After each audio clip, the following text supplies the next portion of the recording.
Franchise tag news with T. Higgins getting tagged by the Bengals. Higgins is the fifth skill position player to be tagged in consecutive seasons since the tag was implemented in 1993. The last two, Chris Godwin and Dak Prescott, both agreed to long-term deals before playing on the tag for a second season. Le'Veon Bell, of course, set out the entire 2018 season, while Kirk Cousins remains the only player to play under the tag twice. Right, so Acho, was this a big mistake by the Bengals to invest this much in Higgins, knowing who else remains that they still have to get signed on that team? No, it was the right decision by the Cincinnati Bengals to put a franchise tag on T. Higgins in order to work out a long-term deal. But that decision comes with collateral damage. We just saw that they released Alex Kappa, their starting guard, who came in a couple years ago to help protect Joe Burrow. Now all of a sudden, you have T. Higgins. You're going to sign Jamar Chase to a long-term deal, but you still have to be wary about the issues of the offensive line. And so in order to create cap space for one thing, you want to create a new problem. And so, yes, right decision. Keep your quarterback happy. You have one of your star receivers, but now you have to go and restock and reload that offensive line to keep Joe Burrow protected so you don't recreate a problem that you had from a few years back where Joe Burrow was one of the most sacked quarterbacks in the NFL. So this is a team that's got a number of financial questions to face this offseason. We know that Jamar Chase wants to be the highest paid player, non-quarterback in football. He's going to become the highest paid wide receiver in football history to the tune of about $40+ million per year on average. We know that T. Higgins is looking for a deal upwards of $30 million per year. They don't seem particularly close on either deal right now, but there's going to be, in Cincinnati's perfect world, a lot of money donated or dedicated to the wide receiver position. That doesn't even include Trey Hendrickson, who led the NFL in sacks last year. He wants a new deal. We know they have to upgrade the defense somehow. That's not going to be easy to do. And so this is a team that's navigating any number of financial issues, with Joe Burrow paying close attention, having sent very many signals in recent weeks that he's waiting and wanting Cincinnati to re-sign these players. So I'm just trying to figure this out. So if Higgins is going to be at 30+ million and Chase is going to be at 40 million, so there's 70 there, and Burrow is at 50, so you got $120 million a year for three players. Like, good math, Tim. Listen, this is why you can't. Thank you. I've worked hard. Okay, listen, you can't do it, and that's why you don't do it, and they're all happening at the same time.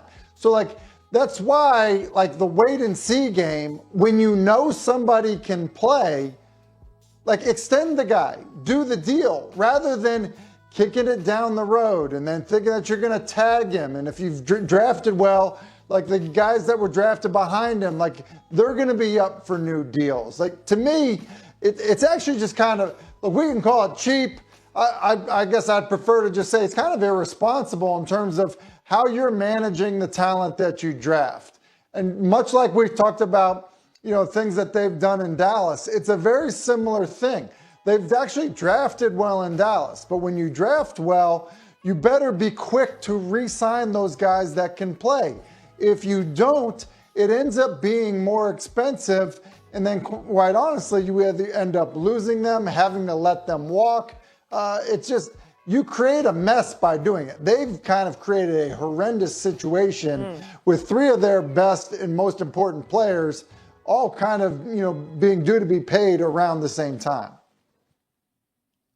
And I think the only real issue that I would say, as far as the mess that's been created, quote unquote, is the fact that it's really Joe Burrow that wants to make sure that the band stays together. Joe Burrow has made it very clear that he wants Jamar Chase to not only stay on the team, be the highest paid receiver, and also to have T. Higgins still be on the team. We've seen other teams that have let star players go and drafted people to replace them, no matter what the quarterback says, thinks, or feels. But in this situation, it seems as if the team, meaning the Bengals, are accommodating to their star quarterback, which I believe is the right decision. And so, yes, you have over $170 million allocated to some of your star players, But also, this is the biggest jump in the salary cap that we've seen. And so there is more cash available, but you have to just be wise and delegate how that money is spent, especially when it comes to not only free agency, but also now rebuilding those holes through the draft.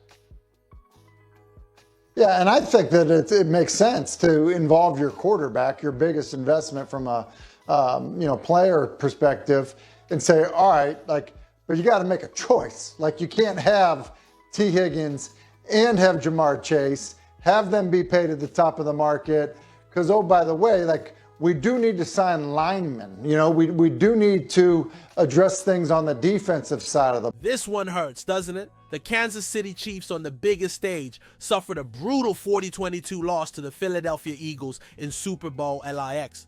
And let's be honest, this game wasn't even close. At halftime, the Chiefs were down 24-0. It was shocking. It was frustrating. And at one point in the second half, they trailed 46 before 2 late touchdowns made the scoreboard look a little less painful. But we both know that doesn't change the reality. This was one of the worst performances of the Mahomes era in a game that mattered most.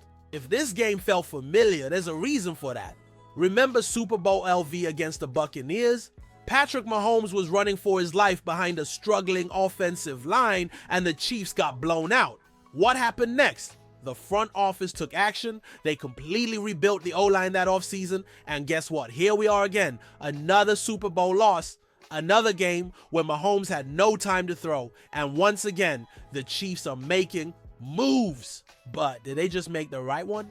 That's where things get complicated. Let's talk about the blockbuster trade that has everyone talking. All right, let's get into it. The Chiefs wasted no time making changes and their first big move, trading away Joe Thuney, the team's 2024 MVP. Yeah, you heard that right.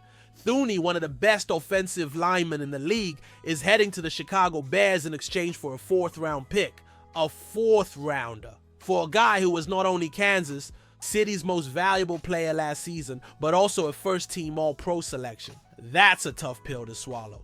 Now, let's put this in perspective. Thuney wasn't just good, he was elite. He ranked 2nd among all guards in pass blocking last season, according to Pro Football Focus. And when he had to slide over to left tackle late in the year, he held his own against some of the best edge rushers in the NFL. TJ Watt, Daniel Hunter, Von Miller, Myles Garrett, none of them could get past him. Consistently. In fact, from week 16 through the AFC Championship game, Thuney allowed just 7 pressures on 166 pass blocking snaps. So why move on from him? That's the question that everyone's asking. Some fans are furious, some are confused, and others trust Brett Veach's vision. What about you? Do you think trading Thuney was the right move? Vote in the poll and let me know in the comments. But before we decide if this was a mistake or not, let's take a deeper look at just how valuable Thuney was for this team. Let's be real, losing Joe Thuney isn't just losing a great player, it's losing a rock-solid foundation of this offensive line. The numbers speak for themselves. Last season, Thuney was one of the most dominant pass blockers in the NFL. He gave up just 2 sacks in 7 games at left tackle, while facing some of the best pass rushers in the league. And as a guard, he was nearly untouchable. But it wasn't just about stats.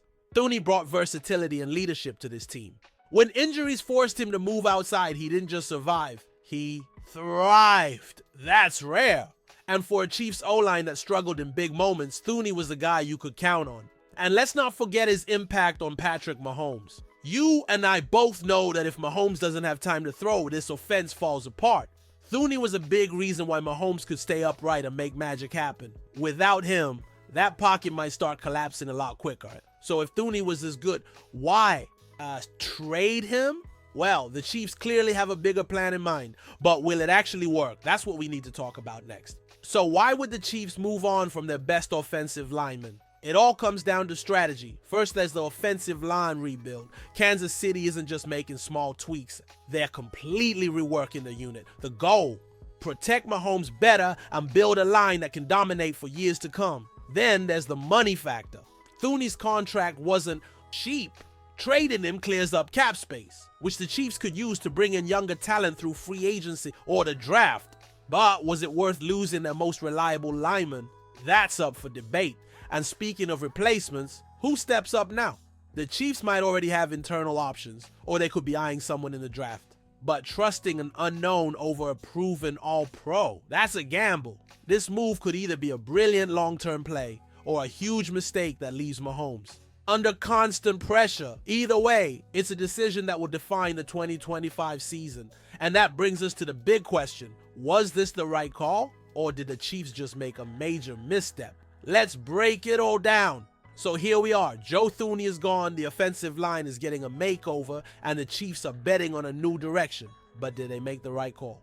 On one hand, freeing up cap space and focusing on a younger O-line could pay off in the long run. On the other, losing your best pass protector, especially after a Super Bowl loss, feels risky. So what do you think? Did the Chiefs make the right move trading Thuney? Drop your take in the comments. Was this a smart rebuild move or a disastrous mistake? One thing is for sure, 2025 is shaping up to be a crucial season for Kansas City. If this gamble pays off, the Chiefs could be right back in the Super Bowl. If not, well, let's just hope history doesn't repeat itself. Hit that like button, subscribe, and stay tuned for more Chiefs updates. We've got a lot to talk about this offseason.